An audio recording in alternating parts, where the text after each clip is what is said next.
you've never voted before, so what? Sure, voting is a critical part of any democracy, and yes, by voting you are participating in the democratic process. But if it's really that critical, we have to ask again, why doesn't the United States Department of Education include full training in how to vote? And why do our elected officials let them get away with this? Don't know, and right now, don't care. Let's start with the basics. What is voting? A formal expression of your opinion or your choice. What is a ballot? It's the voting paper with the candidate you choose for a typically secret vote. What does it mean to register? To put yourself on an official list of people who can vote. The most basic concern that surrounds voting is registering to vote. Here are a few facts about that. You don't have to be active in politics. You don't have to pick a party. You don't have to pay a fee. Registering to vote is free. Where and how to register?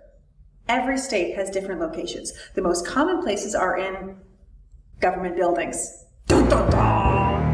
And this is when the wheels start to fall right off our bus. A big concern for many people is walking into governmental buildings because they can be intimidating. Take, for example, your local DMV, the Department of Motor Vehicles. It's the place where getting your driver's license can turn into a 3-hour nightmare you are grateful to escape from with your sanity. It's unlikely that people are going to voluntarily walk into a government building to do something they don't really understand and to do it with the help of a government employee who maybe will treat them well, maybe not, maybe really not. And just like that, you say to yourself, yeah, I can be a non-voter.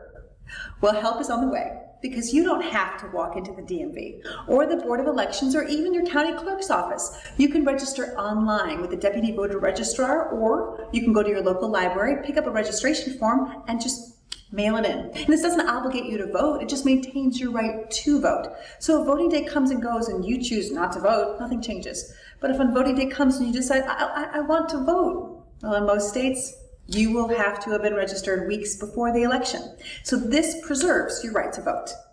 The states that don't allow mail-in registration are these: Minnesota, Montana, North Dakota, Wyoming, Wisconsin, Idaho, Maine, and New Hampshire. But the reason is because they either allow citizens to register on election day right there at the polls, or registration is not required. If you want to go online, I suggest www.vote411.org, vote411.org. Follow their prompts to register. It's not at all intimidating. They genuinely want you to register, and so work to make it easy to do, no matter what state you're in. Where do I vote? Let's talk polling places. A polling place is a building where voting takes place during an election. Again, it may be in a government building and feel a little off-putting, but many election judges in polling places and volunteers, they're very excited to be there. They're very happy to see you and they can't wait to give you that I voted sticker. Kids are welcome, and in a surprising number of polling places, so are pets. They want you to vote, and they're happy to see you, especially if you're a first-time voter of any age. But if you have any trouble voting or understanding the process, ask for help. Most everyone is nice, but look around the room for a friendly face, and that's the person you approach for help. There are many elections that happen on a local, state, and federal level. My book goes into more depth, but I want to define the 3 elections that involve the entire country. The general election. Every 4 years, voters across the United States cast ballots to decide who will be the next president. In 2008, Senator Barack Obama, Democrat, ran against Senator John McCain, Republican. Primaries and caucuses. Before there's a general election, there's a primary or a caucus. Those are 2 different types of elections, and your state's going to have one or the other. Primaries and caucuses decide who will run for president in the general election. People running for president look to get their party's nomination. A primary is a vote where registered voters may participate in choosing the candidate for the party's nomination. And caucuses are unique in that they allow participants to openly show support for their candidates. Voting is often done by raising hands or breaking into groups according to the candidate participant's support. Caucuses are the very opposite of secret, and they allow many people to know your vote. Primaries, however, are just like regular voting. You receive a ballot. So before then Senator Barack Obama ran against Senator John McCain in the general election, Barack Obama first had to win in a primary over Hillary Clinton, John Edwards, Joe Biden, and even more Democratic candidates.